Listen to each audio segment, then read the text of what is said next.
Hello, everybody. Welcome back to the ATI podcast. We're in for episode 114. Barrett here, back manning the ship, and my special guest this week is James from Portrayal of Guilt. James, how are you doing, sir? Good, man. I'm doing good. James, we appreciate you doing the show so much. Anybody that listens to our podcast knows that I'm a big fan of Portrayal of Guilt. Your guys' album last year, Devil Music, was my number one album of the year. Cool. Was singing your guys' praises over there. Everybody's probably tired of hearing me talking about Portrayal of Guilt at this point. I appreciate it. Yeah. So, been a big fan. So this is a real honor to have you on the show. And secondarily, you're the drummer of the band, and that's my primary instrument that I play too. So, really respecting what you're doing behind the kit.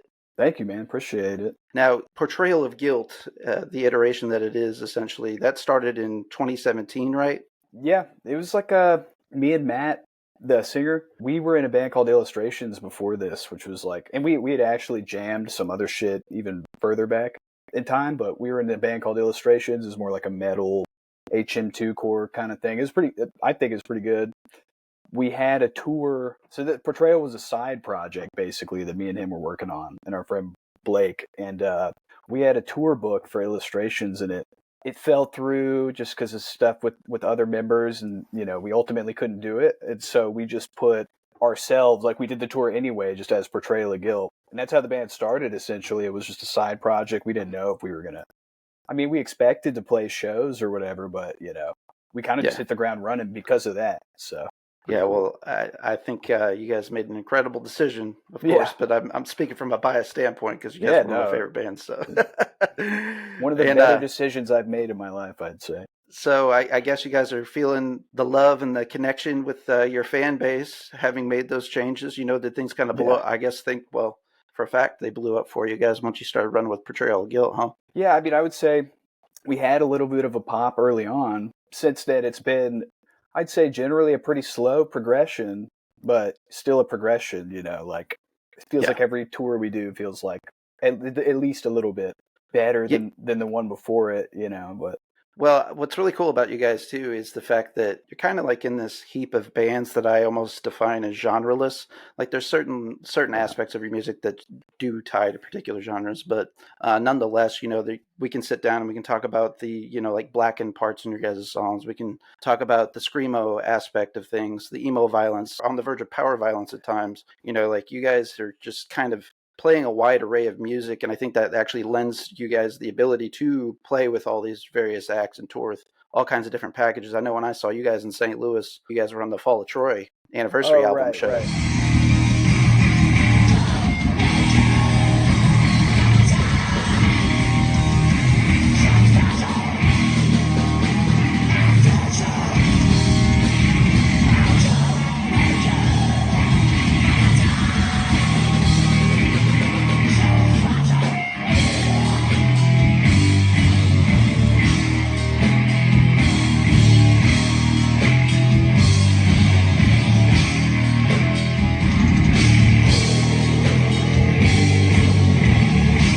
The eclectic mix of bands on that one in particular. Yeah, man, and that was actually, I wasn't on that one. I think I had just moved, and so there was like a 6-month period where I just didn't tour, so I missed out on unfortunately some pretty good shit, but yeah, but those guys are cool. We played with them a bunch. Quite interesting to see some of the bands and the bills that you guys have been on, are going to be on. I know you guys have done a lot with Chat Powell, getting ready to go back out with Chat Powell here soon. Yeah, I'm stoked about that. And then you guys just recently announced the Baroness tour as well, which is another incredible thing to be a part of.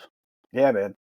Yeah, they're cool. Both of I love both of those bands. We played with Chat Pile a good amount, and obviously they've since they've started or since we've toured and played with them, they just fucking skyrocketed. which is crazy. They're taking us out on tour now, which is, it's like one of the few like proud dad moments. Like, I'm not their fucking father or whatever, like but, big brother, little brother. I'm so proud of those guys. Yeah, it's crazy, man.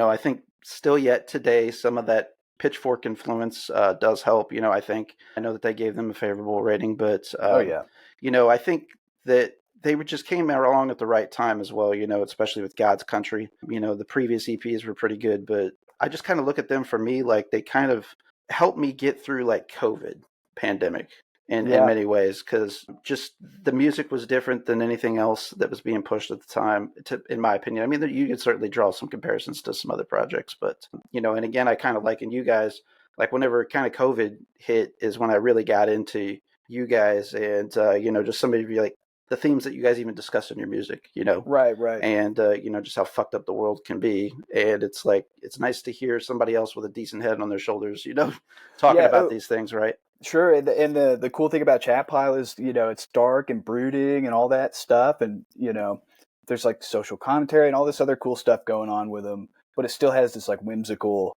sort of vibe or whatever, which I think helps it appeal to a wider audience or whatever. I love them so much. Yeah, that record's great. They got something special going on. Yeah, so great, and they've really tapped into like what their sound is. They engineer stuff largely themselves, short of sending stuff off for mastering. I forget who was saying it. It might have been Griffin, the guitar player. I think like when they started, they were at least kind of going for like Korn with Godflesh, which you would not even like. Once I heard that, I was like, "Holy shit!" That is what this sounds like. Plus, other crazy shit. Yeah, the Korn riff aspect of stuff always stood out to me, just because like that original Korn self-titled album was like huge when I was a kid. Like that came out when I was like 8, 9 or something like that. And I just remember like we were like literally trading stuff at school to get our hands on the Korn album, so it was kind of like a hot ticket item. So I'm like pretty familiar with that work. Hell yeah.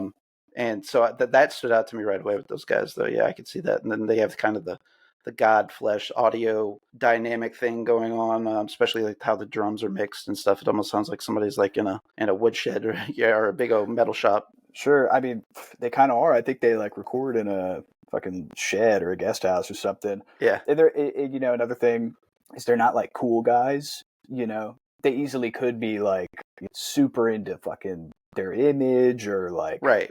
They could be a total cool guy band if they wanted to. Right. They're just like normal ass dudes, Yeah. It's that there's definitely that dynamic there. And it's kind of funny to see like their band photos sometimes, because you'd be like, would these guys normally hang out with each other? They look so even so different than each other. They're just such their own individuals, each one of them. So yeah, it's kind of funny to point that out. Speaking of production and things like that, I feel like you guys, a band, each release that you guys have done as Portrayal of Guilt, you guys have just stepped up each time, whether it's just subtle nuance. You guys are always bringing something new to each album and progressing along as musicians. And there's a couple big pops I could point out in your discography, but I'd like to focus in on too, just kind of what I even perceive just from like CHRISTFUCKER to Devil Music is, you guys just locked in on a new level with atmosphere. Matt was kicking in other gears vocally, and the production was just incredible on that album as well. Yeah, man. But I don't know which one you're referring to specifically. Devil Music, is that the one you're? Yeah, Devil Music. I would assume it's in the fucking background. Yeah. Yeah, I think like when we did CHRISTFUCKER going into it, it was like maybe not exactly going into it, but as we started recording it, it was like, let's make this thing sound fucked up, And I like that on a lot of levels. I'm actually not like super stoked on the drums because I did them all live, and I think whenever we go record, usually I'm ashamed to admit this, but I'm like 80% ready, and then I'll like figure stuff out, in the studio. We don't usually spend a lot of time in the studio, but I'll figure stuff out on the spot, or like I'll pick a fill for this, or whatever. And I feel like I kind of dropped the ball on it a little bit, but personally I feel that way. When we did Devil Music, it was like, for me, I was like, we did all that raw nasty shit, and then there's still like, the drums are maybe for me, I feel like the performance is better. I like tuned the drums a little bit better, than I had before. I tightened the snare on that one. It was a good choice. I can kind of speak to the fact too, like whenever it comes time for recording as a drummer, you said, I feel like you're coming to the table with like largely having it all figured out, but then especially if the material's fresh, and you record, and then you get like a little bit more deeper time into it later on the back end. You come up with a cooler idea or whatever, and then you're like regrettably like, I didn't record that, but now Dude, every time I have to play this this way for sure. every fucking time. And I'm just like every drummer, I'm like my own worst critic, but that's Sure. typically the case. I think the only record we had been sitting on the songs for a little bit longer, and I at least personally had spent more time like figuring out exactly what I was going to play was We Are Always Alone. And that's because, we recorded it in the pandemic, and that kind of came up suddenly because we had a tour end because, of lockdown or whatever. And we were like, fuck it, let's just go record this thing now. Right. But regardless, we had been sitting on the songs for a while. But yeah, nail on the head with that one, like as soon as we finish writing them, we're going to get in the studio usually. I always have to take a lot of time with a song and marinate on it and stuff, as far as me tackling a song. And I'm just kind of curious to hear your method as well. Like, I'm just worried initially with like being in time, staying in sync with everybody, getting kind of a root or a bass down for what the drum beat needs to be, that is. And then I, as I get it more ingrained in my brain, I guess, and to a point that I don't have to think about it as much, that's when I start experimenting, I'm just kind of curious how you approach, songwriting from the drums. I don't know if I have like a specific approach. It's just typically like the first thing that comes to me, I'll kind of go with that, whatever feels best. And a lot of times Matt will have like a beat, idea for a riff that he's kind of married to, and I'll just like go with that, and maybe I'll add my own little spice to it or whatever. Yeah. But I'm the same way, where I'm like more concerned about like being on time than like, and this is bad, I think, for me, is like I'm more concerned about playing on time, which I'm bad at, by the way, than I am like putting my own flavor into it, like, making it more me, like in the studio. Because that's what will happen is afterwards, I'm like, I wish I would have spent a little more time like thinking about what I thought was cool than trying to be fucking perfect in the studio. But I don't have like I don't. It's funny to hear like that you kind of think of yourself like that, because, I listen to these drum performances and I'm like, how did this motherfucker come up with this shit? Because, anybody else might have just like mailed it in and just played the time signature, but just the intricate fills that you're doing, I don't want to say it's like untraditional in some aspects though, but it kind of is. It's just not like what you would expect to come for a fill, and it's just incredible to hear these performances that you're laying down.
Thank you, man. To be honest, I still like, because people have said stuff like that to me before, and they'll like kind of comment on specific parts, and a lot of times it's like literally like ripping off of fucking Travis Barker or something like that, like some shit that I was listening to when I was 10 years old, and I just still do it. But I think a lot of people wouldn't maybe expect for that to be in like a heavy or whatever you call them, whatever you would classify the band as. But I do a lot of shit like that where it's like, or even like, dude, just like a lot of like pop punk shit I would listen to as a kid. I'll end up like playing those kind of fills. And I'm like, Mars Volta is my favorite band, so I try to do like, kind of a John Theodore thing. So a lot of times, if not consciously, I just know I do it.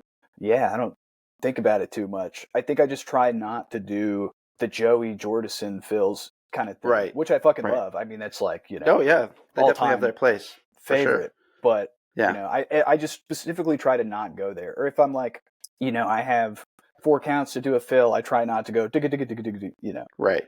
But yeah, and that's yeah. kind of what I meant with the kind of like traditional approaches folks might take. You're adding a lot of flavor to what you're doing, and I'm not really surprised to hear like Travis Barker because, like, again, anybody that knows anything about drums, and even if you don't, I have plenty of friends that aren't drummers that know that Travis Barker knows what the fuck he's doing. Whether or not you like pop punk, whether or not you like Blink 182, that motherfucker's insanely talented and one of the best like modern drummers without question. 100%. And I think like the things that I do a lot that I know are just Travis Barker rips is like I don't know what any of them are called, but like the like that kind of thing. Travis Barker, and then whatever that is, I fucking do that. Both of those things constantly.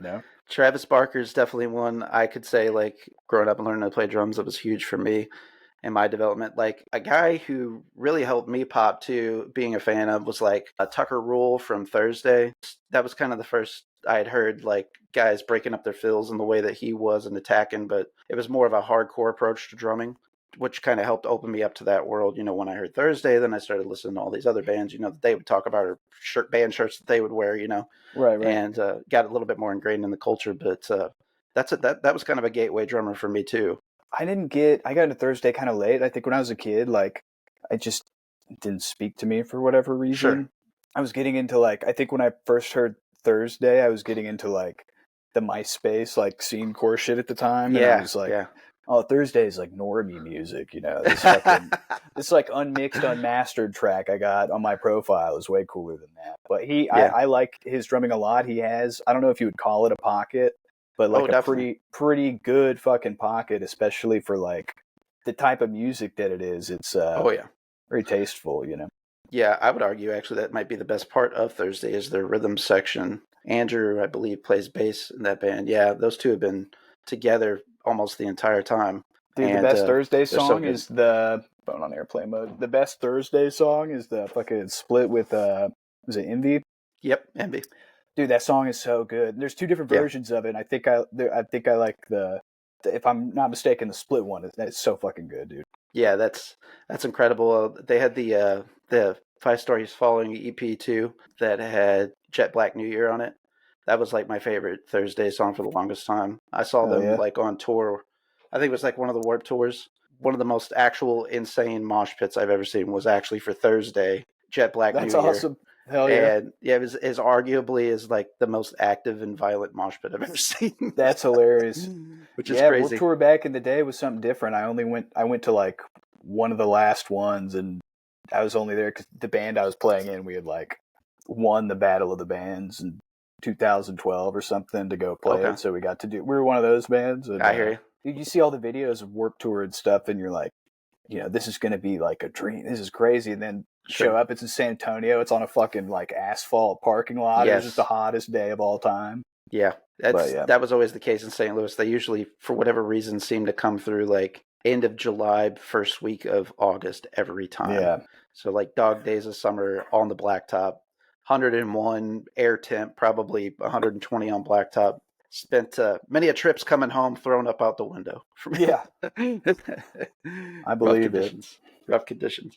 Made a mention of it. You guys are in the Austin area as a band. It's kind of your home base. Can you kind of talk to like what the music scene is in Austin? I know that Austin's one of the more progressive towns and a little bit more nightlife there. Texas is Texas, but maybe some of our folks might not be interested with like kind of what the current landscape of the music scene is in Austin. Speaking to at least like the heavy kind of music scene, whether it's like hardcore metal, it's pretty like divided, into like 3 or 4, like there's the hardcore, there's the metal or metalcore, whatever the fuck you want to call it. Yeah. Then there's punk. Yeah. And I'm not like super involved in the scene now. I never really was super involved in it. I would go to shows and play shows, but I'm just like a real homebody type person. I don't, socialize too much in those situations. But I do know that I'm pretty sure it's still like that. And there's a lot of sick bands, that like our friends Porcelain, you might like them. They're kind of like, if you fuck with Unwound. Hell yeah. They're definitely in that vein. There's so many other fucking types of music that are like way more prevalent in Austin Sure. that it makes me like not even. In my head, I'm like, the scene sucks, but it doesn't. You know, we play good shows. Our friends play sick shows. Sure. You know, but like indie rock and like blues and stuff like that, I think is still probably forever just going to be the more prevalent. There's some crazy fucking shows that do happen in Austin, you know. Oh yeah. As far as the local scene though, it's tricky. I know I'm going to miss, like, can't think of like 10 of my friends' bands that I like, you know. Sure. But you know, there's some good shit going on. But I think they just had a death fest there here in the last few days in Austin, and some of our friends of the show, Sivers and Maul, they played down there. So yeah, I know that there's somewhat of a heavy music scene going on down there, but it's always interesting, fascinating to hear about other towns, kind of what they got going on. One thing, James, that I kind of remember seeing over the years, I believe it was an interview with Matt at one point, kind of talking about, it's like you guys didn't really, you and he, when starting the band, didn't really want to, put too many constraints. And not word for word, but I think, I'm paraphrasing now, but I think he said there was like one rule, and that was like no breakdowns, like no traditional, cheesy hardcore breakdowns, which I thought was kind of funny. I had to laugh at that one a little bit. Well, everyone's fucking doing it, you know. Sure. If you're going to set yourself apart, maybe don't do that. And we do have parts now, you know, that I would consider them a breakdown of sorts. You know, the same part that just happened, but slower kind of thing. Right. But yeah, and that's, you know, whenever I was younger, I was all about the China and the Zilbel, you know, breakdown stuff. And we all kind of were, like, you know. And it was a time. Right. And it's hard for me sometimes. I'm like, this would be cool, man, if I were to just fucking hit the China a couple more times, you know. But love it. I try to be tasteful with it, because that's really what the breakdown's all about, is the China. In my mind, I'm like, you got to have the China or like a really fucking crazy crash. Yeah, sound, absolutely. You know? Something lean and mean, without question. Right. And also, I think, at least for me personally, like going back to the Mars Volta, when, like, prior to me getting really into them, like I said, I was all about the Joey Jordison fills, you know, the double kick. And that's like the only reason I had a double kick when I was a kid, was just to do that. And then I remember when I got into the Mars Volta, I was like trying to play along to even some of their more simple parts. Are you familiar with them at all? Oh, like yeah, absolutely. That song, it's one of my all-time favorite bands. Yeah. You know, Elvia, it's like one of their hits from Francis Dubuque. Yep. I was like, damn, I can't even play it. In my head, I was like, it's a simple ass beat. And I was like, wow, I can't even play this, you know? Yeah. And so I went through this whole phase of like, I need to unlearn everything, all these like bad habits that I had with fills and just all the double kick stuff. I had to like unlearn that. So for a long time, like all the bands I was playing in was just single kick, 2 cymbals, you know? So I think like applying that to like this heavier sort of thing is where absolutely some of that comes from, is like, you know, I'm still trying to avoid that stuff. I don't think about it too consciously now. But I mean, you do obviously play some double bass stuff, but also there's a lot of times that you could be playing double bass and you're not, and what you're playing is much more interesting. Right. Well, and how you're accentuating your notations and everything. Yeah, man, thanks. I just added that like on record for Devil Music, I think is the first like record I actually used it on. I do want to start adding those kind of fills in, but like my own version. So like this new shit we're writing, I'm doing a little bit of that. Hell yeah. I'm trying to be tasteful. Sure. Do I remember correctly? Do you rock a DW? Is it a DW pedal? Or I use the 5000 right now. 5000. That's what you had. Yeah, it's so. I thought I saw you in a video with a 3000. I maybe had used that at one point. I'm not like married to any brand really, but I've just like this one. I just flew here with it. I fly back and forth so much that I'll like cram shit into places it shouldn't be. So like, you know, I flew with the kick pedals in my cymbal bag, and the pedals were already fucked up. They were like a floor model, and there's something wrong with them, like where they don't sit. Unbalanced. They're unbalanced, so I have like the spurs out on one of them to kind of like get it up to that point. Anyway, it was bent, dude. I bent it back this morning before we went to practice. The front of like the right pedal was like bent like this. Oh my god! Know? So those pedals are fucked up. Yeah, I feel like I should get something. And they're all rusty now, dude. So I always like get down on myself, like, man, you really suck at double kick, like the actual fast, like consistent double kick stuff. Sure. I think I'd be all right at it if I just got like a nice set of pedals. I'm just, broke and lazy. Yeah. if you've got pedals that like aren't functioning properly, you can like really develop some poor habits on how you play. Like I've tried all kinds of school of thoughts with like chain tension and all that stuff. And, at one point I think I had like the hammer all the way back to was like slapping the top of my foot. You can really develop some bad habits if you don't Dude, have I like can't even figure out working. what I like. Like Sure. every single time I sit down to play, and this goes with like just the way like where my cymbals are and stuff. Like, Mhm.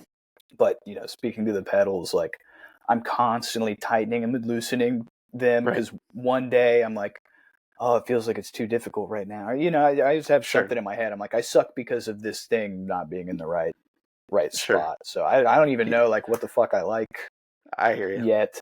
I probably Yeah. never will, but I haven't played too many different ones, I'll have to say. I for a while I was like pretty set on Iron Cobras. I don't know that they're like any better than any other ones. I've had the DW one. I actually enjoy the DW one just because they're very durable and they already have like the Velcro strip on the like usually front ends and back ends of the heel so that your pedal doesn't yeah, slide. Helps kind of lock things in.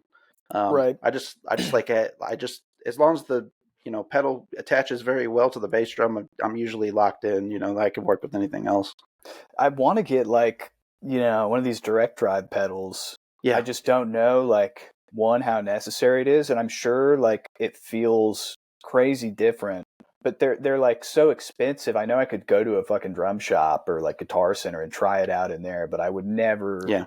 really know what it was like until I sat down on my kit and played with it for a while. So I'm like kind of Yeah. nervous to dive into that world, but I want to because a lot of the stuff we're writing now is like there's more chill stuff, I guess, but there at the same time there's like some of the fastest shit I've ever had to play, Yeah. especially like with it's like Cradle of Filth style blast Oh my. beats and double kick for like a long time, which is fucking hard for me, dude. It's so hard, and I I feel like bet. I need to cheat somehow. And I'm not going to use Well, triggers, but yeah, I'm man, thinking you got a about. good gas tank regardless. I can attest to that.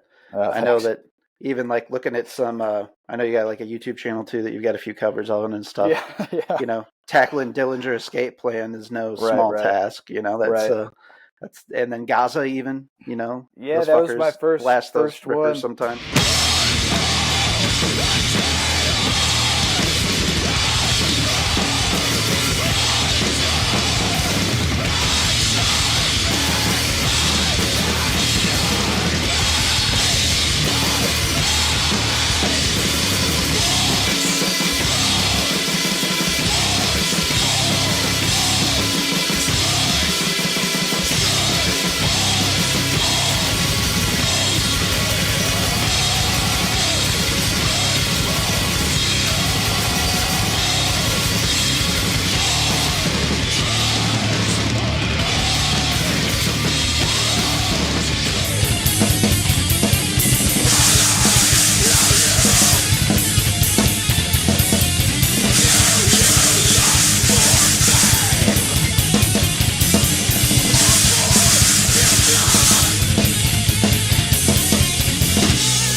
I just picked songs like I've gone on and off of being like I'm gonna start posting fucking videos all the time and get like I don't know what I want, like free stuff or whatever, and I just like That's how you it do it, man.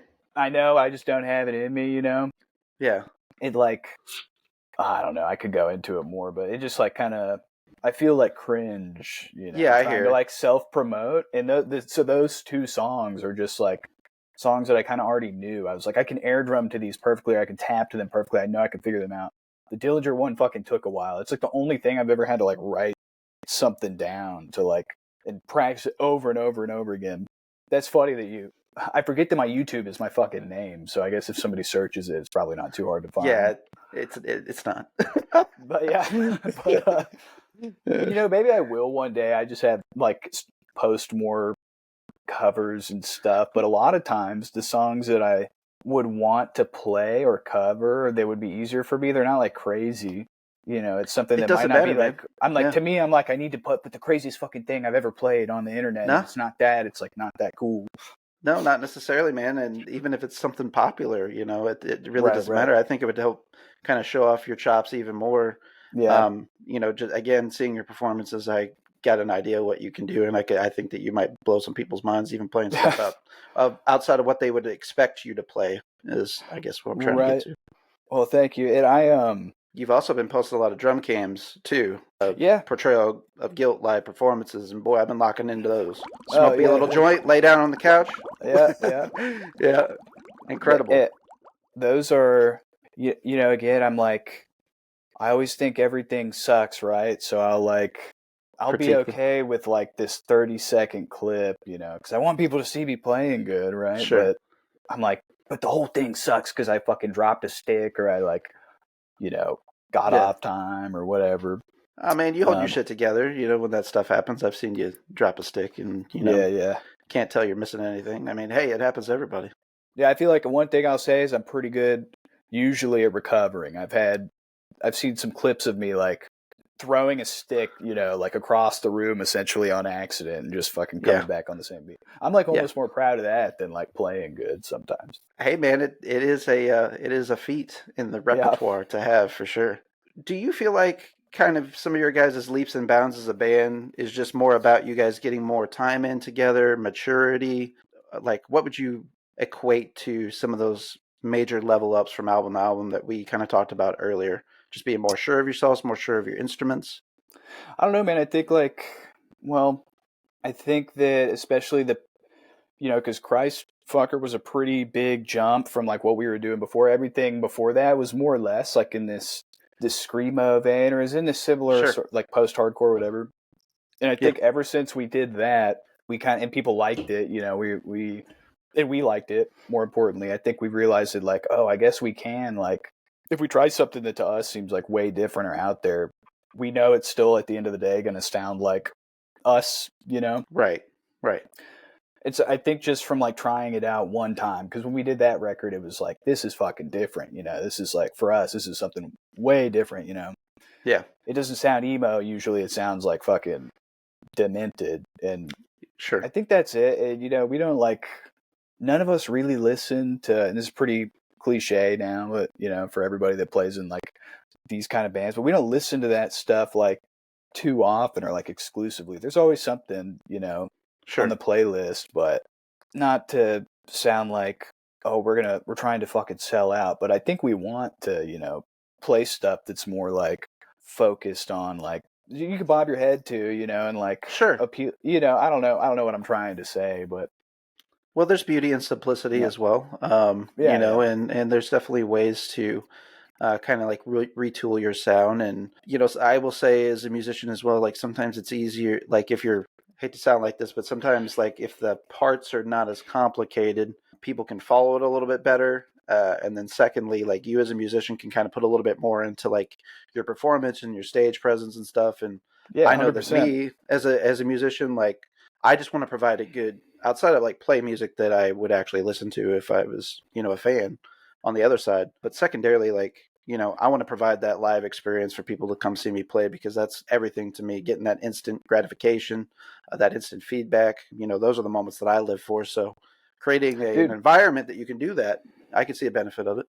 100%. Those are like the coolest parts to like play live is whenever I'm just like riding on a cymbal real hard or, something like that. And I think like, dude, when I was a kid, I like, even before I got really into drums or guitar, because I've been playing guitar just as long. I like kind of want to be a singer, and I think I still have that in my head where I'm like, I need all the attention, right? Like at least at the show. It sounds so whack to say, but I think that Hey, comes through live whenever I get to those parts where I'm like, yeah, sure, I fucking look super cool right now, sure.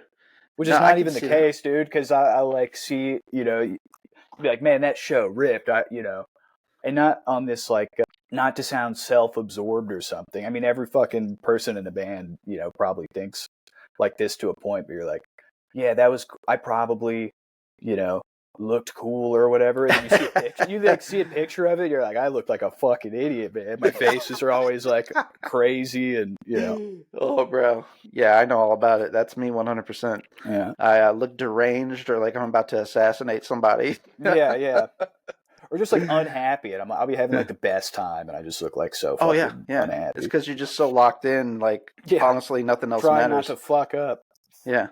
And well, too, like those parts we were talking about earlier, that where you're like cruising on a ride or whatever, it's like it gives you the opportunity to kind of look at and engage with the crowd and like read the room and see how things are going. Like, is everybody at the bar, or is everybody up here watching us? You know, and that kind of like puts wind in your sails, obviously, when you're on tour and you've got that, you know, interactivity with the crowd and stuff too.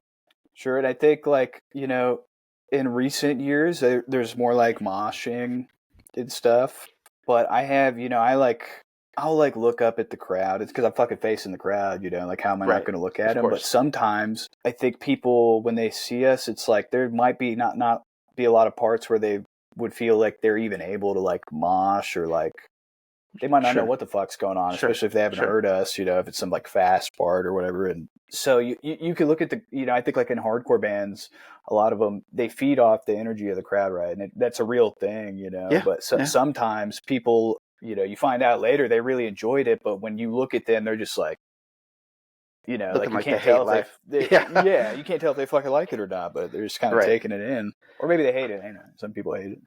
Yeah, no, I hear that 100%. You know, everybody's got a different way they go about things. You know, there are those of us musicians that have the ability to just like play the most insane shit and do like 5 other things at the same time. I'm not one of them, but you know, hats off to you if you are, you know, those savants of the world, if you will. Right. Like we were kind of talking about them earlier, but you guys played with Fall of Troy on tour last year, and you know, the fucking lead singer of that band, what the fuck? Like, it's just incredible what he can do with the guitar while he's talking and pointing, just doing hammer-ons, pointing with the other hand, drinking a beer. He's born like, he's made to perform. Yeah, 100%. 100%. Yep. And that's another thing you brought up earlier, too, you know, talking about, you know, moshing in more recent years and things. You know, you guys definitely have some hard-ass parts in your song.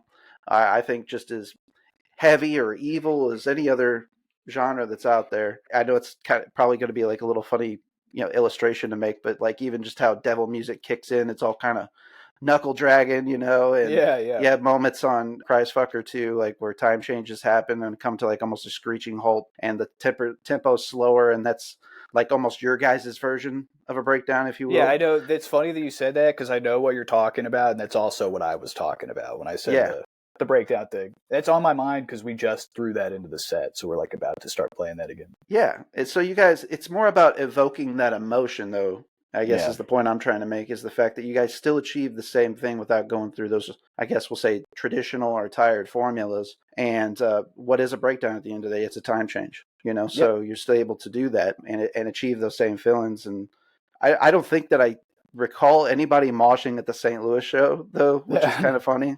I mean, I try to be up front, like staring straight at the drummer in between, you know, everybody whenever I'm at a live show for a band that I really want to see. So I was up front. I wasn't paying too much attention to anybody else's other than the occasional, like, you know, look behind the shoulder, see what's going on so I don't get trampled or something. Right. But I think people didn't really know how to react, although people were there for you guys. I don't recall any moshing taking place either. So. Yeah. Well, dude, and I don't like it. Not, you know, not to sound like a fucking Debbie Downer, but like I like moshing, you know, like people pushing each other around is cool, but like the swinging stuff, you know. Right. Like the judo kicks. And I sound like such a fucking dork, dude, because I have like friends that, you know, play in hardcore bands and stuff, and that's like half of what it's all about. But it, you know, to me, I just don't like it happening to me. I'm not in, you know, because I'm like you said, I want to like fucking stare at the band, you know. I don't want to worry about what's going on behind me. Yeah, when I was like a 19-year-old kid, just like first getting into like hardcore pretty heavy and stuff like that, you know, like I would go to hardcore shows and I'd get out and fuck around and like, you know, bigger dudes than me, which I'm above average size, I will say. I'm like 6'2", but there's always somebody bigger than you out there, you know, and even there were some guys in those pits that weren't as big as me, and I was pretty intimidated by them, you know, built like shit brick houses, you know. So I think sometimes there are those people out there in those groups that are trying to do more than just have a good time, like they're trying to annihilate people, and I'm not a fan of that either. You know, at the end of the day, we're all here to have a good time. You know, I've seen it where things get carried away, like, you know, and dudes are slapping around on chicks, and like that's not cool, you know, or hitting little kids. Of that. Yeah, it's ridiculous. I've had to stop shows for shit like that. It feels like jock shit to me sometimes. And again, I know I sound like fucking lame, and sorry to any friends that I have that, fuck with that. But to me, it just feels like jock shit and like, A little bit. Yeah, a little dick measuring going on. Yeah, exactly. When you get into, or it's almost, or an attention thing. It's like, look at me. It's like, well, the fucking band's playing, Yeah, But, there's an element of folks out there are bad actors though too. Like they go into those situations wanting to be like the badass of the night though too. Like, right. Everybody can spot those from a mile away too. It's funny too because it's like a lot of times it's like just generalizing. A lot of times, especially when it's younger kids, they're like it's like almost like they're showing off for chicks, and you want to be like, oh, Right. well, this is like the cordiest shit ever, though. But then a lot of them like it, So I don't know. Yeah. But yeah, it's hard to break bad habits that are being fed for sure. But right. Hey, we had to throw the PSA out tonight, and that's be better in the pit, people. Just be better in the pit, all right? Right. If you didn't get anything else out of that discussion point. So I want to get back to devil music again, too, because actually I had the luxury of having Matt Michael on from No Man. Oh, really? And so he recorded two of your guys' albums, but this one specifically. And really good guy. I got a chance to talk to him and his wife. Dude, the best people. guy, yeah. Great people. Both of them. They, of course, have high things to say about you all as people and great things to say about you all as musicians as well. I had to ask him because I was like, I don't know. He just randomly dropped on me that he recorded your album and I didn't put the connection together. And I was like, bro, we gotta interrupt the interview right now. And I got to ask you, what the fuck did you think when these boys told you that the first A side was going to be, the original versions of the songs, and the B side, they were going to go with string arrangements? Like, was that being discussed? And what was your initial thought? And he was like, I thought it sounded incredible, but I was terrified because I guess, I don't know that he necessarily was under the impression, but he was thinking of it from an engineering standpoint. And he was like, that sounds like a nightmare for me. Yeah. Oh, yeah. It Ben because Ben Greenberg, who we did CHRISTFUCKER with, it was like the mastermind behind that whole thing. Like he like notated the music, he found the musicians, he recorded them, and he did a good job at like if we would have really gone, I forget what you call it. I guess you call it chamber music, like the way that we had done it. But we were talking about it. We were like orchestral. The reality is to do that, it's like there's so many fucking people involved. It's so expensive. And he did a really good job of finding like 3 or 4 musicians, having them play different parts. And then me and Mike Bloom, who he fills in for me. He's filled in for me on tours when I couldn't play. He's a sick drummer too, by the way. Me and him like did the percussion stuff, Hell yeah. And he did a really good job of like having it come through as it was like keeping it not too fucking crazy. I'm sure it wasn't the easiest thing for him to record, but it wasn't like there wasn't like a room full of fucking 20 people like maybe somebody would imagine. Right. It was like track at a time kind of thing. So yeah. Props to him for that. What an incredible, ambitious idea. And, that was some of the love that I gave the album when I selected it for my album of the year, was the fact, I felt like it was one of the more ambitious releases of the year as well, which I always have a huge respect for big swings, and especially whenever you're connecting and knocking it out of the park, man. What an incredible, unexpected treat because the album came out, I pre-ordered it, and because after I saw you guys in St. Louis, I'm like, I'm going to be pre-ordering every album going forward without question. Oh, yeah. And, so I turned around and pre-ordered this, and it showed up, I feel like on the day it was released. And so my actual first listen of the album was to listen to it on vinyl. So I didn't already have like the preconceived notion or knowledge of the B-side being the string parts. And whenever I flipped it over, I was like, holy hell, this is incredible. I did not expect this. And these boys are doing something wild here, and I'm loving it. Oh, cool. Thanks. And one thing I liked about it, and maybe I'm mistaken here, but I'm pretty sure that we released that before any of like the band music. And I thought that was super cool because I can't remember if like I don't know if people would have known that when we put it out, that there was going to be like, real versions of those songs. Right. But I like the idea of like, ooh, what's it going to sound like? What's it going to sound like? Sure. What is this part going to be with fucking drums and guitars and stuff? So I thought that was pretty cool. And also, we talked about it a bit. Like, we would like to incorporate at least some of that kind of stuff into our like actual music. Sure. Maybe further down the line. Like, I could see it working really well. The problem is, we could do it on a record for sure, but there's only 3 of us, and I'm like, I have like a sample pad that we've been messing with. We're talking today about all these new little things that we can add into the live shows. And but again, there's only 3 of us. So it's like I don't know if we need to add a person or like have backing tracks, and I need to figure out, playing to a click and all that stuff. Well, that's another amazing thing about you guys live. I had to mention real quick. Side note is the fact that you guys literally plan out your set more methodically, I feel like, than other bands that you'll see out there. You guys have samples and tracks that you play in between songs. Yeah. You guys are kind of and thank God for that, because I need a fucking break. Yeah, for sure. Absolutely. I could see how beneficial that is. And that's, most of that is Matt. Like, he's the one, usually deciding what samples go where, for sure. And my whole thing, my biggest gripe is always like how we're going to start the set, because just for like my stamina, you got to get and I do not want to start with like some balls to the walls track, that just like is immediate. And that's, unfortunately, that's like what we're about to do for this run of shows, I think.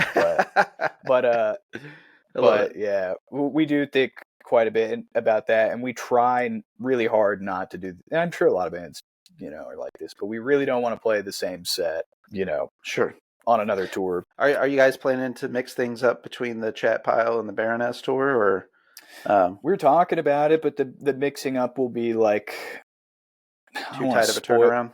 Spoil it. Yeah, maybe. It depends on when this thing shows up in the mail, but I gotcha. I don't want to say too much about it because it's more of Matt's thing, but he's getting this contact mic, and we're going to try to like do all this, wacky noise shit that maybe him and Alex can both kind of very cool mess with live, and like have it hooked up to pedals and do all this stuff. And also, like, we have on our records, on Devil Music for sure, there's like some samples that go through that like kind of give it an industrial feel. Yes. That we haven't been able to do live necessarily. So we're talking about, triggers for certain parts just to have a sample like layered over what I'm playing. Sure. Then I have the fucking sample pad. I used to have the SP404 where you just push the buttons, but we just got like the actual pad. So there's a lot of little ideas like that we, we're like slowly working in. Another part of the rollout of Devil Music 2 is amazing was the short film.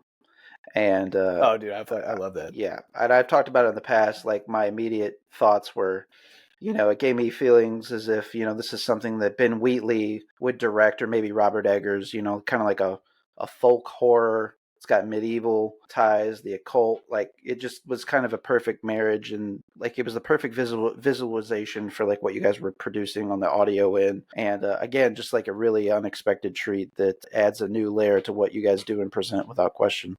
Yeah, man, and I agree. I love that so much, and that's one of the few things I can like with the band where I can just like view from an observer standpoint, and not like, I had nothing to do with that. That was like almost entirely Emanuela. I mean, she did a fucking incredible job. Like you said, it looks like what it sounds like. I mean, it wouldn't be. I feel like you have to see it. At least when you hear it for the first time, you have to see that with it. Yeah, I agree. And of course, if you guys are listening to us on the on-demand version, we're going to have all the episode-related reference links in the details, so you guys can hit down, and we're going to include the video that we're referencing here for your guys' quick ease of access. And man, just what an incredible video piece as well. Can't highlight that enough. I talked about earlier, a big swing and a payoff. I saw you guys actually getting some like attention from people that I didn't notice you getting attention from in the past, such as the Anthony Fantanos of the world. I saw a classically trained musician do a dissection of the album as well. And I was surprised to find, because like, whenever you probably have like a preconceived notion of like, what a classically trained musician would like and what they would leave their mind open to liking. And they were like thoroughly impressed with this album as well. It was very fascinating to see like some of the reactions that you guys were getting with this release.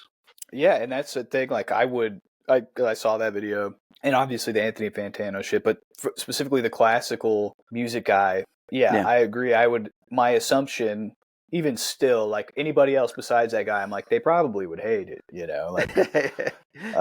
which is fine. But yeah, that is cool. I don't know. They even took the full ride, and were like, talking about how even some of like the unexpected choices on the string side of things, if I recall correctly, but still yet like why it was good music. And then they went into like the music theory end of it as well. And I was just like, incredible. That's so funny because like we are not that Theory way guys. at all, dude. Yeah. No, like I know obviously like basic rudiments and I know what 3/4 means and stuff like that. But, you know, generally speaking, we don't know shit about music theory, and it definitely doesn't go like play any part into what we're doing, you know.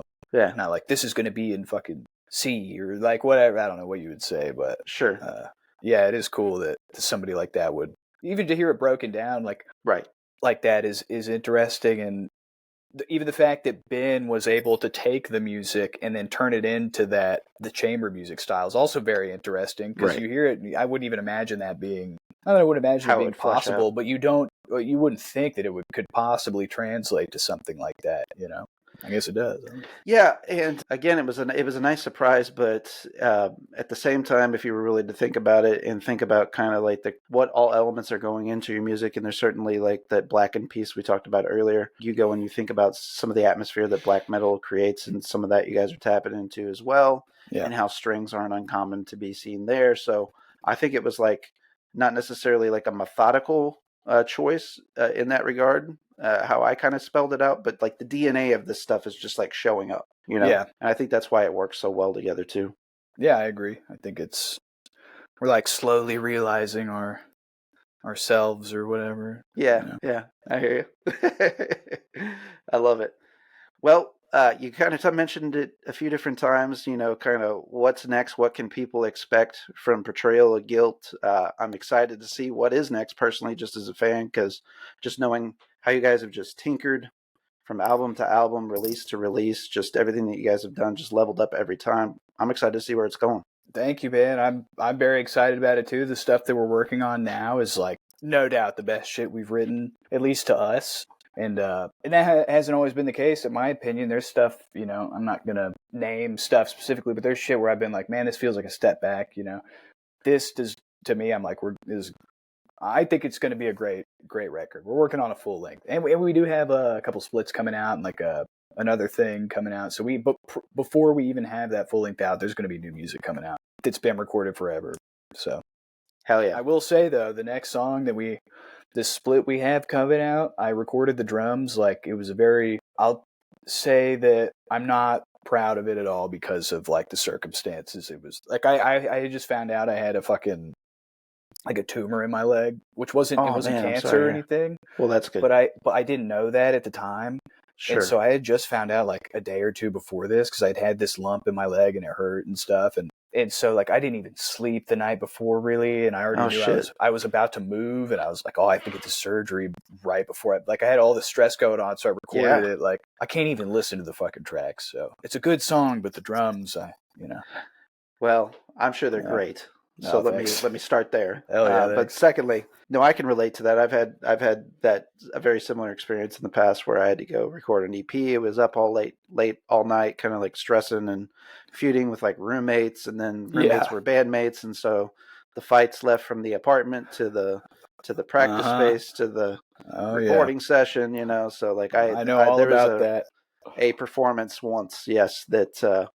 I'm not too proud of. I'm very proud of the songs that were written and where I was musically with like my ability and where we were as a band. However, like my performance that day was not the greatest because I was not locked in personally. Right. And I guess there's something like beautiful about that where it's like it is kind of capturing that moment in time, whether it's a good one or a bad one, you know. Yeah. It definitely really does come through. So yeah, it definitely creates, you know, kind of those stone markers in life. Yeah. And a place and time for sure. Yep. James, I appreciate all of your time, you know, diving into the band stuff. And, you know, as we were starting to wind down the conversation, I wanted to ask you some, you know, a little bit more personal individual questions, although I know we've probably hit on some of the stuff just for people to get to know you a little bit better and who you are. Because, you know, the drummers don't always get to have these opportunities and aren't always the face of the band, right? So how long have you been playing drums for, James? Coming up on, I'll be 30 in June, so almost 19 years. I got a kit for my 11th birthday. Hell yeah. to really, I didn't really start like I said, I was playing guitar too, Mm-hmm. and I didn't really get into playing for like years because the kit was at my dad's house, and I would go to my dad's on the weekends, and I Gotcha. never really have had like a pretty consistent, solid like place to practice. But yeah, I'd be 19 years pretty much, you know. Yeah. About the same time I started about I had a drum set in my house because my dad was a drummer, but I never like really sat down and tried until about 11, 12 years old. And how I started playing drums, and I'm curious to find out you, it was like actually sitting down and playing to like really simple gospel songs because my parents, yeah, I kind of grew up like in an evangelical household. Uh-huh. So quite the sheltered childhood in some respects, but my father had his flirtations with the secular world, so Yeah. that's why I was somewhat in tune with what was happening in the outside world. But it was like shit like Denny Carell and John Tesh, like simple 4/4 beats and Uh-huh. shit like that. So like I would sit behind the drum set and just try to play along, stay in time, and then apply that to like shit that I actually like, stuff that I was recording off terrestrial radio and stuff like that. So I'm just kind of curious to hear, like, kind of once you started playing, was there mentors? Did you take lessons? Did you just play along with stuff? No, I didn't like. I've very rarely even like played along to music that wasn't like the band. I have fucking drum Sure, covers up, but I sure. not usually. And I have tried to like, you go on Spotify or YouTube and find the drum list, like shed tracks or whatever. But no, I mean, like I haven't ever sat in a room with like another drummer or anything. I was in percussion when I was in 6th grade, and then so that's how I learned like the basics. That was like a condition of me getting a drum set. They were like, you have to learn how to do this. Like in school, we're not going to spend all this money on a drum kit. Sure. In 7th grade, I forget if it was like going into the second semester or whatever, but I got in so much trouble in school. I had the most office referrals of any kid in the whole school. And I love it. so I remember, I think it was going into the second semester of 7th grade. They were like, if you get any office referrals and if your grades like don't stay above fucking B's or whatever, like, or if you fail any classes or whatever, we're gonna put you on probation. Basically, you're just gonna sit in here and like do schoolwork. And right then, I knew as like a 12-year-old, I was like, yeah, no, I'm just gonna quit band. It's not gonna work. I know I'm gonna fuck around and get in trouble. So Yeah. I wish I would not have done that. I wish I would have stayed in it. Sure. Sure.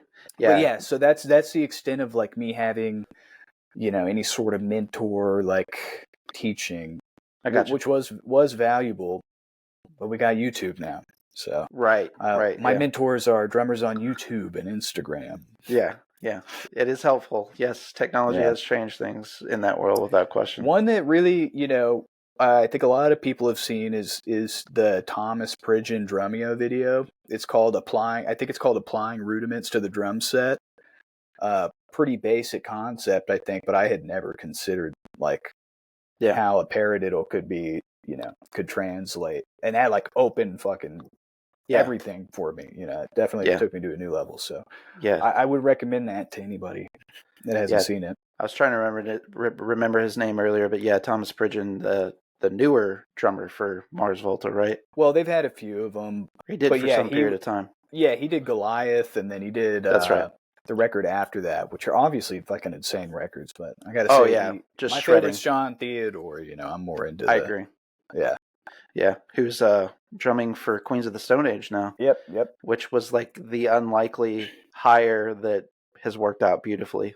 Oh I wouldn't yeah. have foreseen that ever happening, but it's pretty good marriage without I question. imagine it's a lot easier job for him too. Yeah, I'd say so too. Yeah. I'm pretty sure that Cedric and Omar were pushing him. Yeah.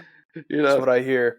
Yeah. What is your like first or early memories of meeting Matt? How long have you known Matt? Oh, dude. So I guess I don't remember how we met exactly, but I would have probably been 18 or 19, and we had actually, I don't know if our bands had played shows together or what. I think maybe we had played together a couple times, and he had was trying to start this new, like, I guess kind of like grind power violence sort of thing called PS Fuck You, which ended up becoming like there's a release out there. So we had jammed, and what's funny is he was like, but it wasn't called that. He was like, and he's like, get this, it's going to be called Shants. And I was like, Shants? And he was like, yeah, like when you cut your pants into shorts, Shants. I was like, okay, whatever. And we jammed. Yeah, I know. He was fine. He doesn't even remember that. I've told that story to him a bunch, and he's like, I don't even remember that. I'm like, I fucking remember that. That's great. But so we jammed a couple times, wrote one of those songs. I mean, he wrote it pretty much, but and then through a series of events that I won't get into, we didn't have any beef with each other or anything, but that didn't work out. And then we were friends, but we didn't like talk too much. And I ran into him at a show. Another band that he was playing in was playing, and I was just catching up with him, and he was like, yeah, Illustrations we're about to go on tour with the Fall of Troy. This was like 2014 or 15 or something like that.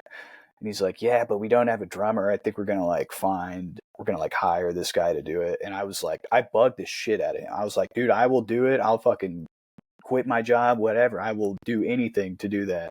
And he's like, all right, well, send me a video or something. And I sent him like 7 or 8 videos. And I remember him saying like, oh, you don't got to do all that. And I was like, no, I'm showing you that I can do this, Yeah. And so that's like really when we actually became friends, was like touring with the Fall of Troy with our old band like years ago. I gotcha. We were friends before that, but then like ever since then we've been playing in a band with each other ever since then. Kind of leveled up from acquaintances to friends. Sounds like. Yeah, that was like the first real. I had gone on one tour prior to that, and it was years before. It was years before that with a different band. It was very super DIY tour, tons of off days, weird spots, bad shows all around, I would say. Yeah, like 90% bad. I don't think anybody's first tour is a great experience, Right. It's figuring and so it out. to me, the Fall of Troy tour was like my first. It was my deal. second tour, but to me, it's like the first tour I ever went on, which is fucking crazy.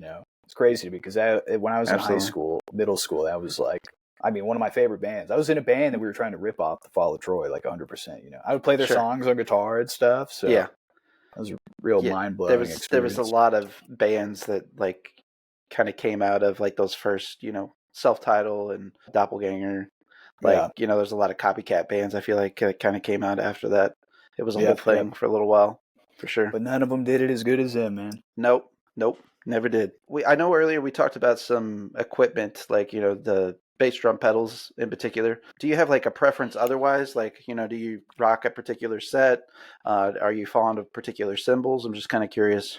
I want to be, but their drums are so expensive, man. And, I'm not like, I don't have a lot of money. So I typically will take what I can get. Like, but ideally I would have like a full set of, Ks or something like that. Right. And I have one now, like the main ride I'm using is a K hybrid, but typically I just like, I'll pick something that I know is tried and true and works, like a custom or whatever. Right. Or if there's like, I would like to rock a full like Byzance, setup. I really would. I think that would be great for our music.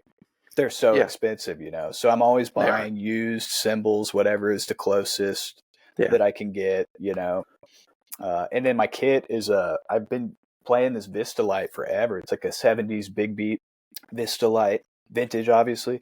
Yeah. And it's like a dream kit, right? Like I feel like every drummer's like, I want a Vista Light, and I got one, and I've slowly like fallen out of love with it. Yeah, I can't, it's old, first off. It's old. Familiarity breeds contempt, sir. Yep, that for sure. That's it. For sure. And, sometimes I'll sit down and play on somebody's like wood kit, DW kit, or a Tama. Like, we recorded Devil Music. I think I was playing on this Tama kit, this like 80s white kit, if I'm not mistaken, made of wood.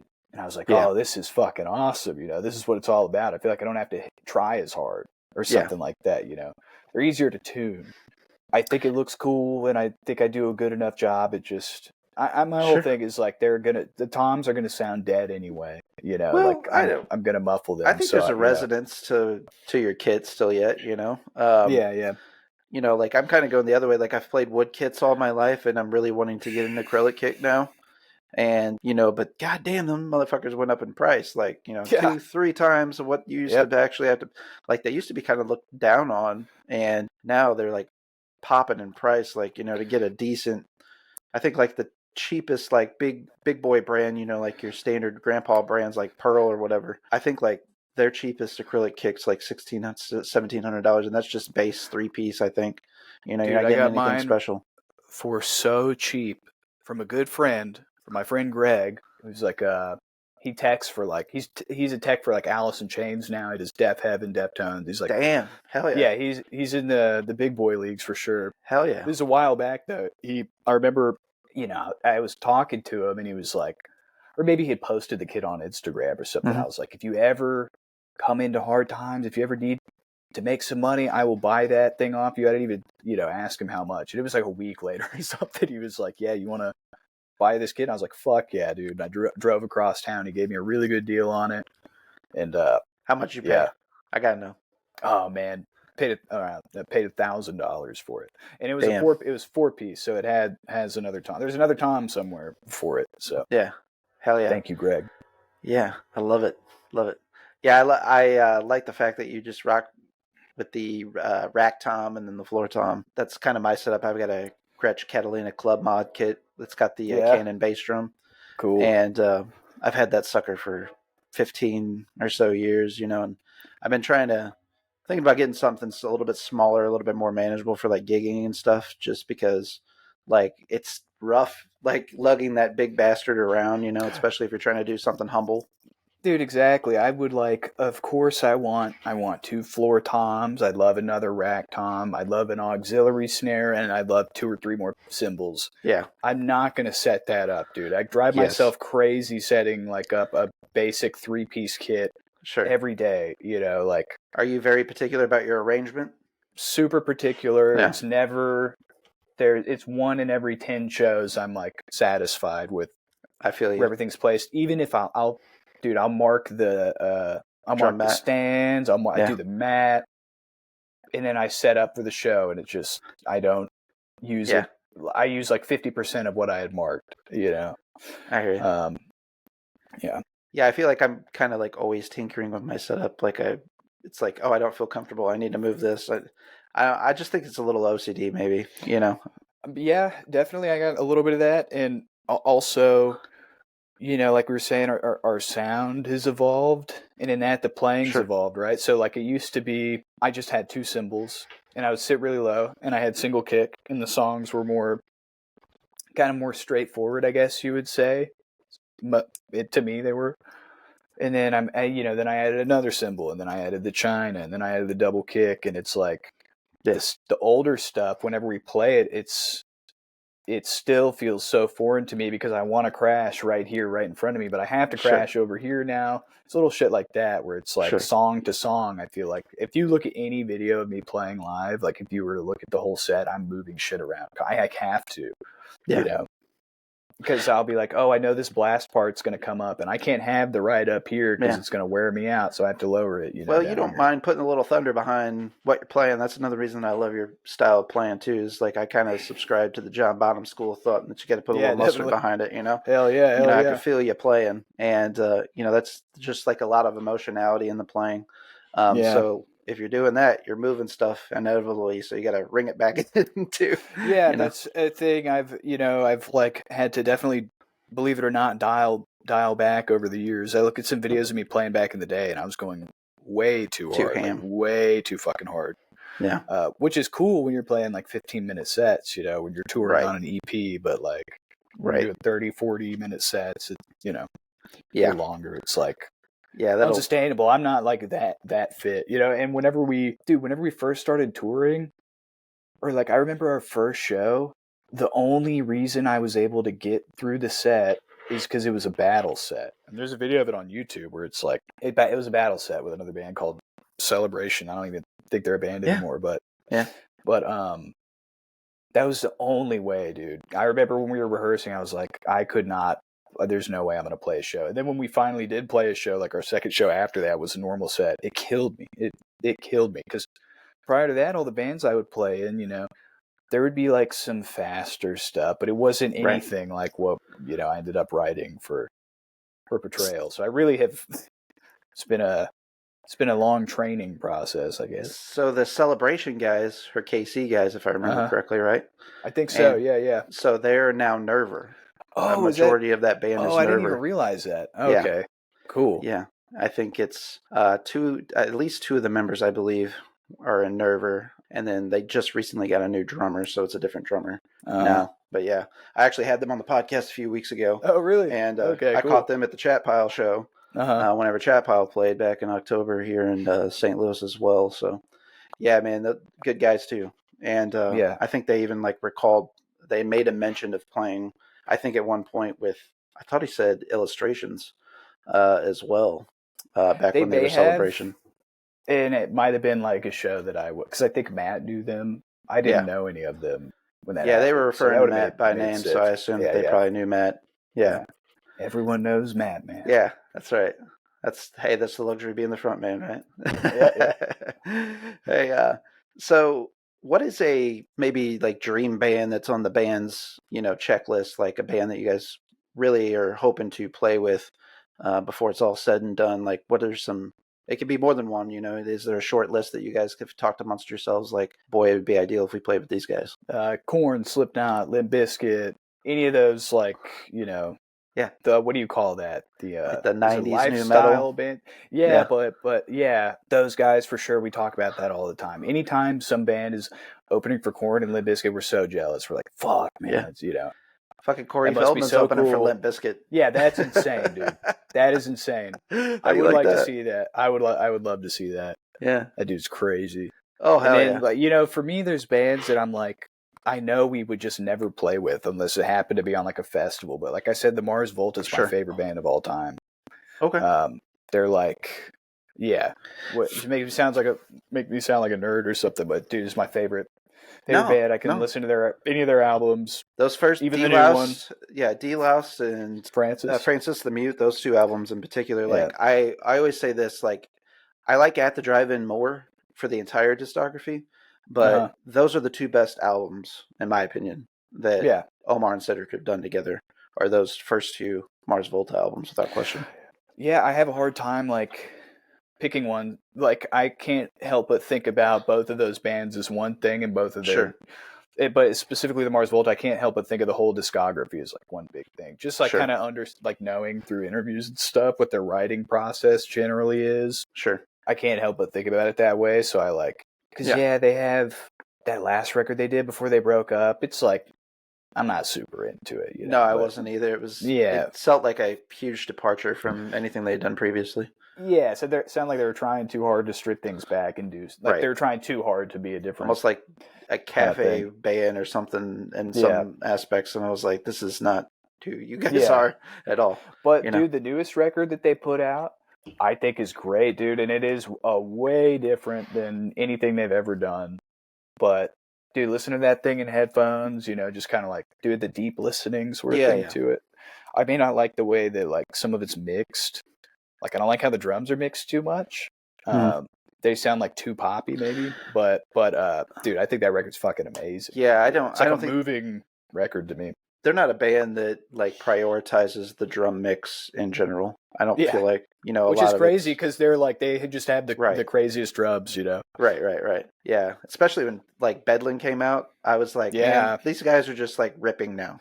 These guys are just virtuoso at everything. Yeah, and, exactly. I respect it as a musician without question, but I'm kind of out of that phase of my music fandom, especially at the time it hit. I was kind of getting out of that sort of stuff, so I kind of fell off of them, other than occasionally checking in on the Mars Volta stuff. So no, I get it, and I think the public would agree with that, even though they won a Grammy on that record, which is awesome. But I definitely get it, especially the shredding part. It's we get it, dude. Yeah, we know you're awesome. Yeah, yeah, absolutely. What are some bands that are heavy in your own personal music rotation right now? Who are some bands that you're listening to a lot of, you find yourself going back to? Let me see. Look at the Spotify here. Go for it. I mean, that new Full of Hell is fucking awesome. Hell yeah. Also, crazy production choices there too. Yeah, dude. And then they did I think they did with Will Putney and somebody else. I was just listening to an interview with their guitar player. He's talking about it, but that record's really good. Yeah. Jarhead Let's see. Fertilizer. I'm looking at that right now. Yeah, Yeah. Jarhead Fertilizer. And that one's fucking sick, dude. Yeah, it's good. This band, Frail Body. I don't know if you've listened to them, dude. Yes, sir. Insane drummer. I mean, Yep. A great band, Absolutely. Dude, that guy's amazing. I hit him with a compliment every 3 months on Instagram. I'm just like, dude, this new thing you did is so insane. And then if you look up videos of him playing live, you'll hear a track and be like, dude, he's hauling ass, Right. And then you look at a video of him live, he's playing it twice as fast. Yeah. I don't even understand. How is it even possible? Right? Yeah, I'll sit there and try to I have a practice pad kit at home with the reflex pads and the fake cymbals and stuff, and I'll attempt to play those tracks, and I can't do it. Yeah. Really jealous of that guy. As soon as they dropped that album, I was listening to that repeatedly. Well, to be honest though, like I said, I don't listen to a ton of heavy music, but I've been real into dude, I've been listening to the Chemical Brothers recently and shit like that. I'll find a song from an artist and just kind of listen to that same song on. I don't know if you've heard of this band. They're called Fontaine's DC. Yes. Okay, so their music, post-punk indie, whatever. Yeah. I'm not really have never been a fan of it. The whole monotone, kind of indie thing that's going on. They're good for what they're doing. They put out this new song a week ago with the music video. Have you heard it? It's called Starburster. Dude, it's literally on my new releases drop. I just haven't made it that far on the playlist. On repeat. Dude, on repeat. It's such a good fucking song, and it's one of the best music videos I've ever seen. And I'm not I don't know every music video ever, so somebody might hear that and be like, oh, that video sucks. But they put out an album, I think it was in 2022, and it was the first time that I'd become aware of them. Yeah. And I checked it out, and I thought it was solid, but it didn't land with me high that year or anything. But right. I was curious to check out where this one might be going because bands sometimes again they take big swings, make changes to their sound. I could definitely hear that here, and I'm really it's just the one single they have out right now, and I'm very excited for whatever else is on the record. I hope it all sounds like that. It has this sort. I'll let you listen to it. I'm not going to describe it, but it seems as though they're doing a rebranding of sorts with their image that kind of aligns with the sound. Which, it's a kind of a '90s, 2000s kind of thing. And God, I hope it all sounds like this song because to me, it's such a good song. It's such a good track because I'm always down for a new band to be into. I'm always searching. Watch the music video whenever you listen to that song. Watch the music video. Yeah, there's a newer. Well, I guess they've been out for a few years, but I hadn't gotten into them until recently. Stand Still. They're on Days Records, and I had never gotten into them before. But another guy that does our podcast network with us, he's more into more modern day pop punk. Not that these guys are kind of in the lane of what they call, I guess, present day Long Island hardcore. So, and I don't dislike a lot of that stuff, but it's not necessarily my favorite. But these guys are doing it very well. I almost liken them to if At the Drive-In was going to write songs like Turnstile. Interesting. So I thought it was kind of an interesting combination. Yeah, I'll check. I mean, you said it. I'm sorry. Did you say it was Stand Still? Stand Still is the band. Excuse me. Yeah, Stand Still. I recommend. They actually just dropped a track, and that track was called. And the reason it made me think of this is because you talked about the video earlier with Fontaine's. They dropped a track for "In the Dying Light of the Setting Sun." Ooh. And I think it's a really cool ass video. It's pretty simple. It kind of goes back to the old school thought of just simplistic videos, shooting the band, but just the light treatments and how they edit the footage. Yeah. And so I really enjoy it. It's a short track. It's 2.5 minutes. So, they get in there. It's their punk rock song. They get in there and they bang it out. Yeah. Hell yeah. As it should be. Yeah. And with a little bit of hardcore edge to it. I got to know, James, is there a hobby of yours that maybe, or an interest that you have that people would not suspect of you? During the pandemic, I got really into kendama. If you know what that is, I do not. It's a Japanese skill toy. It's like the ball and cup thing. Oh, okay, with the spike. Yeah, on it. that's And awesome. yeah, that's the first thing that comes to mind. I have a few random little hobbies, but Yeah. that yeah, that might be the most surprising one. I just like it so How did much, you, man. how I did you don't get know. into that? Like, what was the appeal? Well, I have a friend, my friend Danny, who the band Heavy Heavy Low Low. Yeah, absolutely. I Remember love that them. band? So he Yeah. plays guitar in that band, Oh, yeah. and Love those he guys. on Instagram, he's Kendama Goat. That's his name on Instagram. He's known in the Kendama community. He's a pretty popular guy in that scene. I would see him, doing the shit on Instagram all the time. And of course, you kind of think like maybe it's a little silly or something. And or I look at it and be like, oh, I could do that, that can't be Sure. that crazy. And then I had a work party when I worked at this restaurant. It's like a Christmas party. We did a white elephant, and somebody had got like a Target kendama, and it was in there, and I won it. And then I remember being like, this is actually fucking hard. Like even just getting it, to Yeah. land on the cup. And I was just like addicted right away. It's like felt the same way as skateboarding to me. This is like Okay. virtually the same thing as like landing a kick flip or something. There's a trick called a whirlwind where you like flip the ball and then you flip the tama, that's like the wooden part, and then you land it on the spike. And it was, Wow. it's so hard at first, and I really liken that to like landing a kickflip for the first time, where you get that like that gratification. You Hell yeah. grind and grind, then you finally get it. And it was the pandemic happened like right after that, so I got it at like Sure. Christmas, and then March rolls around, Right. and so I'm just sitting in my room all fucking day playing kendamas, like a 10-year-old.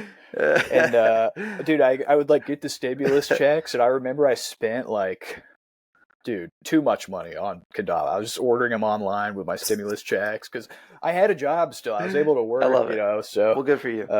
yeah, so that's the one I would say. Uh, yeah. Hell yeah.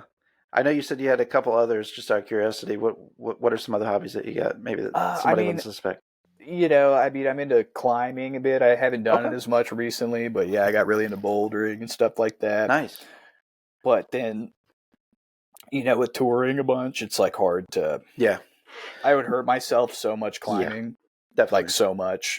I still There's have injuries that I like, there's a place that a bug lot me of to this like day. they do like a lot of entry level or instructional classes for out here near Uh-huh. close to me called Elephant Rocks. It's one of the few geological formations in all of North America where the granite, where the I guess the plate tectonics where they met, it formed these granite rock boulders, and the reason they're called elephant rocks because they're like the size of elephants and stuff. But they do occasionally out there. It's like literally maybe 7 miles from my house, but they'll do like entry level classes for like Uh-huh. climbing and stuff because a lot of those rocks are so large. But then they have like these underscapes, if you will, that you can like practice on that are real close to the ground. Then they put down like little crash Uh-huh. pads and work on Yeah, technique and yep. grip, strength, and all that stuff. So it's kind of fascinating to kind of see it starting at like the entry level of people with that interest. And also, I fucking was a little skater, I still skate sometimes. And Hell yeah. BMX, I was like a big BMX kid or guy. And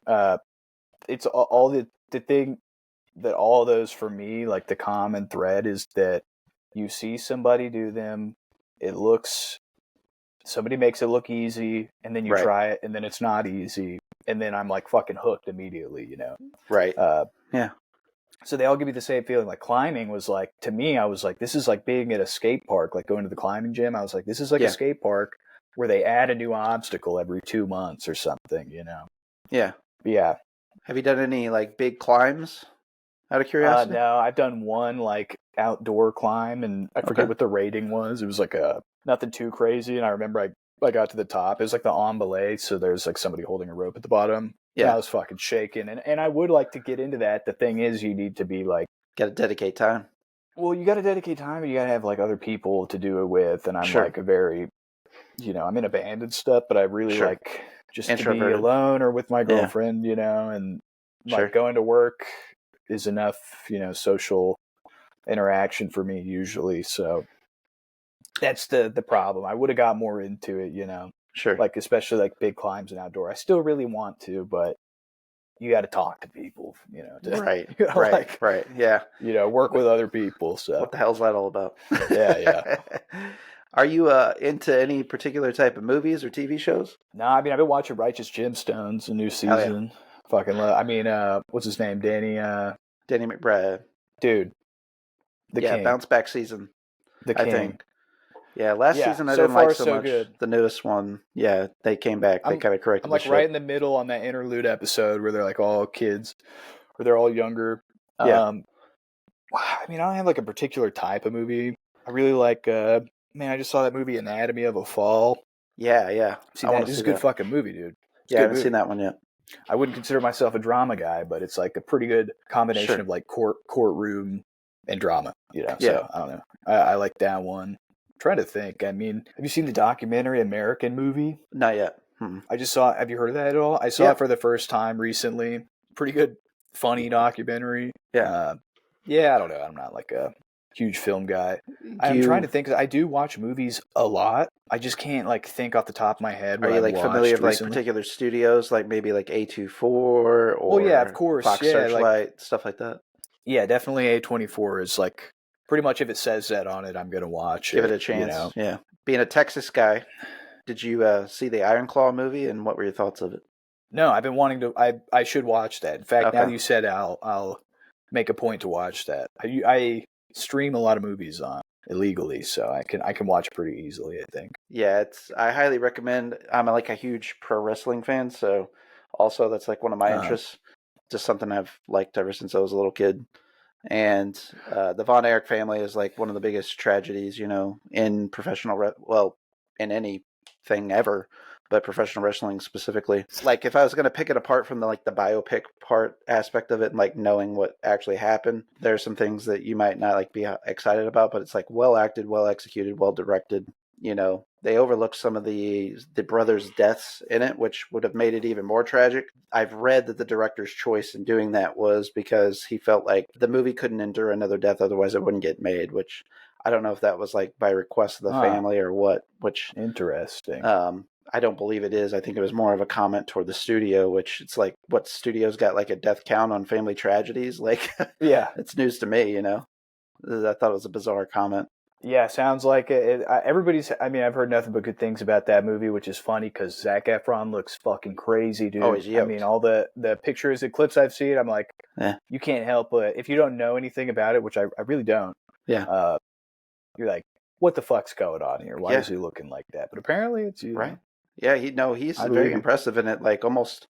I mean, you know it's Zac Efron, but at the same time, like you can get lost in the fact that it's Zac Efron. Yeah.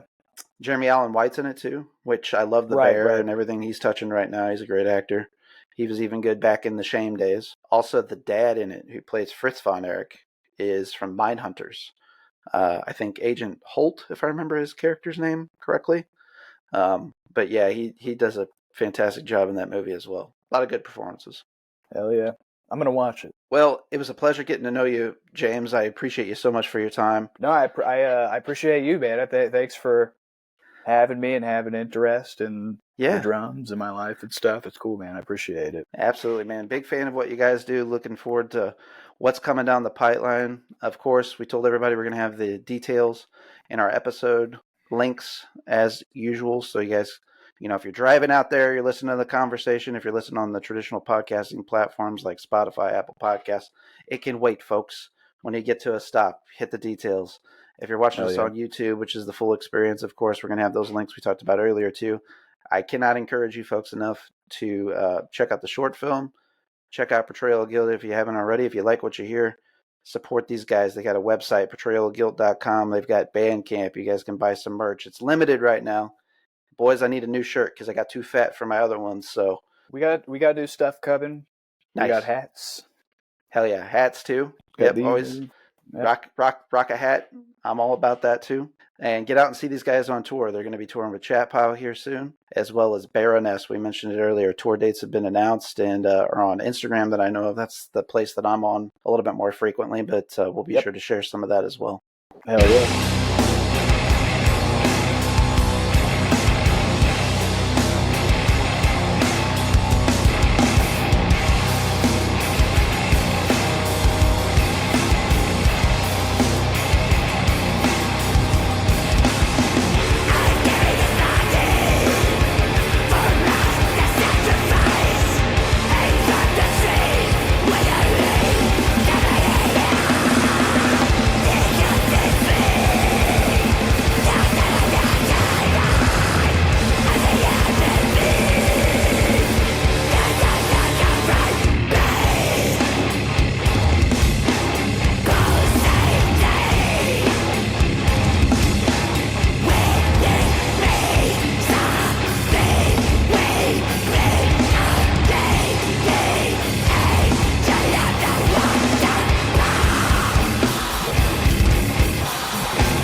Hey there, this is Barrett from the ATI Podcast here to talk about what we have going on the ATI Podcast Network. First, we'll start with Waxing On with R and J. The format of Waxing On with R and J is audible selections made exclusively by our hosts and brothers, Ridge Jackson and Jake Jackson. Waxing On with R and J is sure to tickle your inner eardrums with some of the most vile tones you've ever encountered, and conversely, ear candy with pop melodies, focusing on spotlighting underground and rising artists. Waxing On with R&J is another outlet of the ATI podcast community to bring awareness to many musicians' craft. Also found on the ATI Podcast Network, Nod Narb's Closet, hosted by Brandon Stewart of Edos Inn. Nod Narb's Closet is a wing of the ATI podcast programming that delves into the world of roleplay games, miniature painting, diorama making, occasional pro wrestling match watch-alongs, providing commentary with a dash of jocularity and satire, and much, much more. Of course, leading the pack is the ATI Podcast. On the ATI Podcast, we episodically invite guests onto our show to spotlight their talents, whether that's musicians, filmmakers, artists, actors, businesses, even athletes. Nothing is off the table. The focus of the ATI Podcast and its collective creative arms, whether that's Waxing On with R and J or Nod Narb's Closet, is to bring awareness and focus to people's talents. Be sure to follow us across all traditional podcasting platforms, and for the full experience, subscribe to our YouTube channel. Just search the ATI Podcast. Stay safe out there.